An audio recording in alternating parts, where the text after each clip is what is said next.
welcome! It is Luann Pygott in my kitchen. Hello, and it is Halloween! Happy Halloween! So I am making Sunday dinner, and today I'm making chicken and dumplings. Yay! Now I have a recipe for chicken and dumplings I've been using for a while, and I'm sort of happy with it. The dumplings are they're good, but they're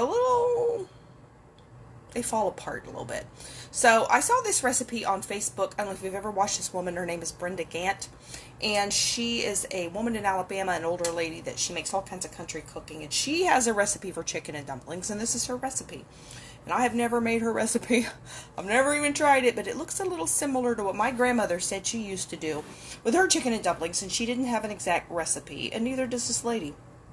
So yes, I am going on live and trying this for the first time, and I'm a little scared because it may not turn out at all. Alright, so what we have here is some plain all-purpose flour. Now she uses white lily, I think. This is King Arthur flour, but use all-purpose flour. And you make a hole in the flour. See how I have this hole? She puts a whole bunch in the bowl. You're not going to use all this flour, I hope. And you put a hole in the bowl. And then you take some Crisco. I don't use Crisco a lot. Very infrequently do I use Crisco, but you use it for dumplings. And I bought it. I get a little one, and I bought a new one because Crisco gets rancid really fast. It smells bad. So it's like I kind of want to get a new one if I'm ever going to use this. I don't like it to smell bad. So here we go. Nice fresh Crisco. Then she takes a handful of it, like that or something. And then she puts it in. I don't know how many this is going to make. You put it in the hole, whoop, and you make a mess, apparently. So let me get, I got my broth over here boiling, and I don't want it boiling that hard. All right, let me get me a napkin. You know what, it's going to do me any good to get a napkin, because I'm going to stick my hand right back in here. So then, the recipe that I have, she uses buttermilk. Now, my grandmother, I don't think, used buttermilk. I think she used regular milk. But I'm following the recipe of this woman, so you take the buttermilk. Concerned that's not going to be enough Crisco. Let's put a little more in there. Put the lid on. Alright, let me open this buttermilk. If I can get it open. It's got grease on my hands, so I'm trying to do this with one hand. There we go. Come on, undo the lid. There we go. So then she just pours some in there to, fill up the little trough here. I don't know how much she does. Okay, so then and see, the thing is, she doesn't know how much she does either. So then, she just is what she does. So then you're going to you stick your hand in there and you start squishing it around. This is what she does. And it starts mixing together. And I think I need more buttermilk. I think. I don't really know, since I've done this before. So you squish it all between your hand. I'm just putting some more buttermilk in there because I think it needs it. I hope this is going to work. It makes a mess, I'll tell you that. You squish it all in there until it makes a dough. And then you're going to roll it out and you're going to cut them up. Okay? So once it gets to be that, I'm not sure this is at all correct. This is the first time I've done it this way. Seriously. Let me get my other hand. See, she says it doesn't mess up all of the flour, but it kind of is. That's why I'm wondering if I'm not doing it right. That's alright. We're going to try it. I'm just trying to get all the little bits out of here. Okay, so here we have our dough. And then we kind of mix it together. So it's basic flour and Crisco and buttermilk. Okay. I have my chicken cooked. All right, let me move this out of the way. I have my chicken cooked, and I have it all pulled apart and everything and ready. So I just boiled some chicken breasts, or actually chicken tenders, but it's the same thing. And then I don't do the thing where you make the stock directly from the chicken. You can do that, but you have to use an entire chicken with bone in it, and yeah, I don't want to do that. So let me get this off my hands here real quick.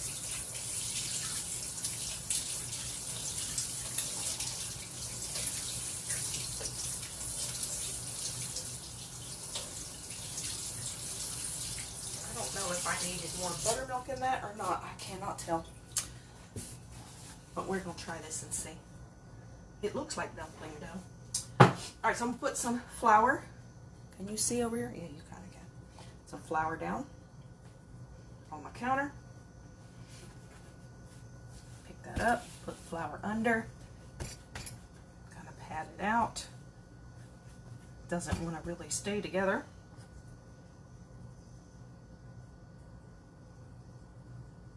Okay, let's take my rolling pin.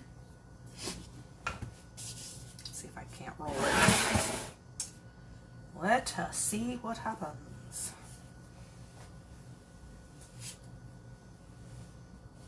She says this is kind of the same thing she uses to make biscuits. I'll tell you, it looks and feels like it'd be good. Just keep rolling. It's doing really well as far as, oh, I spoke too soon. I was going to say it's not really sticking, and then it stuck. You know, you should never say it. Apparently, you should never say it. Okay, so we're rolling out our dumplings. You want to roll them pretty thin. And I just kind of start in the center and go out all directions.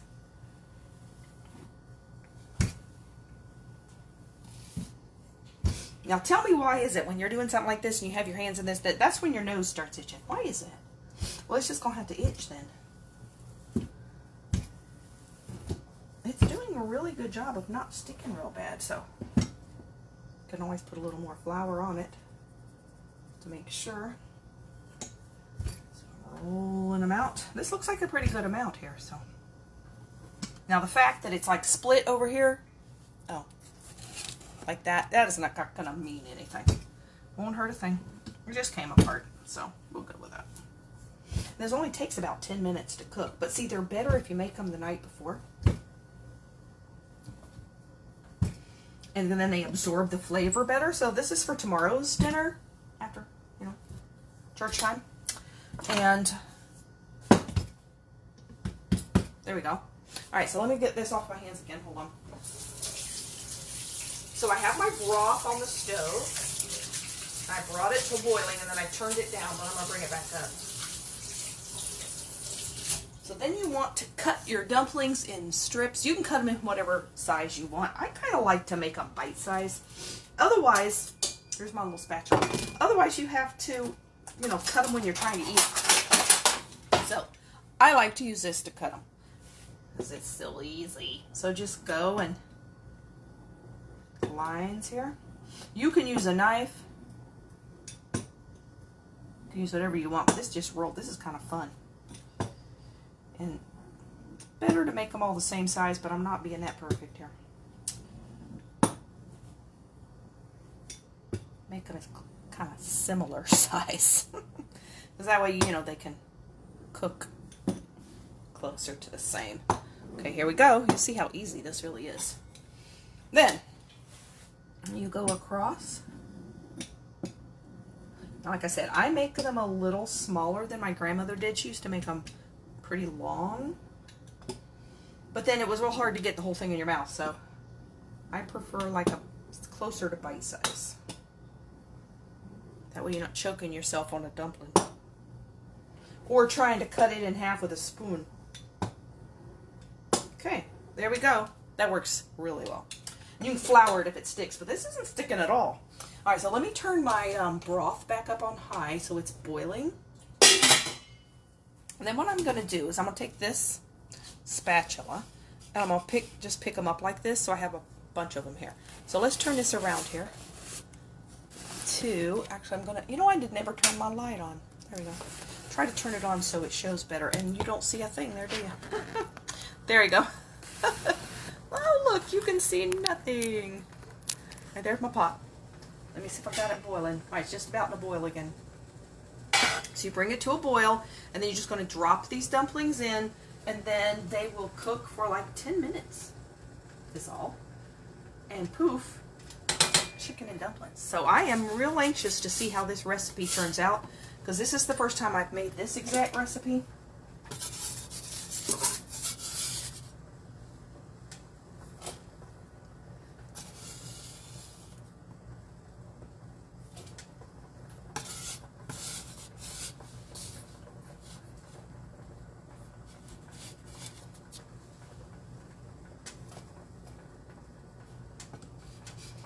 Okay, just scooping up, see, just scooping up a few dumplings here at a time. You can use your hands, but this is sure a lot faster. Okay, it's not at a strong boil, but it is boiling.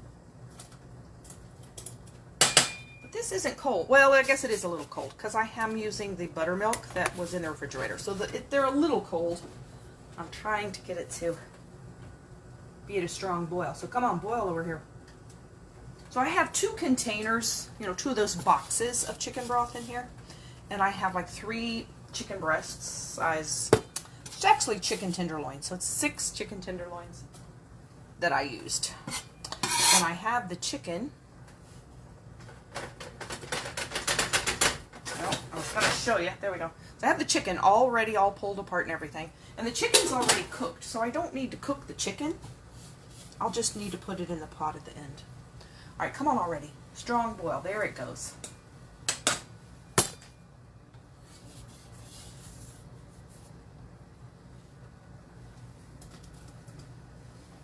So if you've never had chicken and dumplings, ooh, you are missing out. And if you've never made them, they're really easy. And you know what else? They're super cheap. If you want an economical meal, here you go. It's flour and Crisco and buttermilk and chicken broth, and so it's really, you can make a big pot. This is not expensive at all. So if you want a nice economy meal that's really tasty, here you go. And now these are a lot firmer than the recipe I was using before. The recipe I was using before was a little more, I don't know, they just fell apart more. So I think that recipe, it was one I got off the Food Network.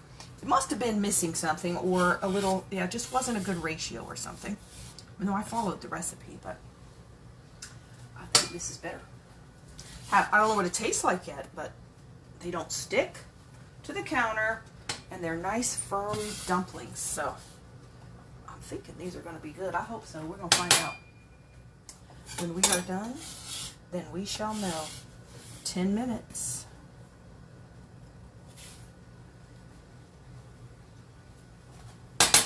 There we go. They're all in.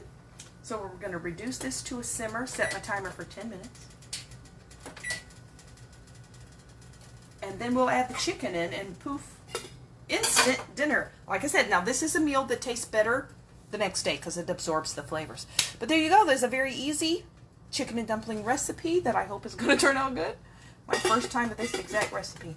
So I'll put the recipe, well, it's hard to put the recipe in the comments because there's no measurements. So if you just have to go and watch what I do and copy it.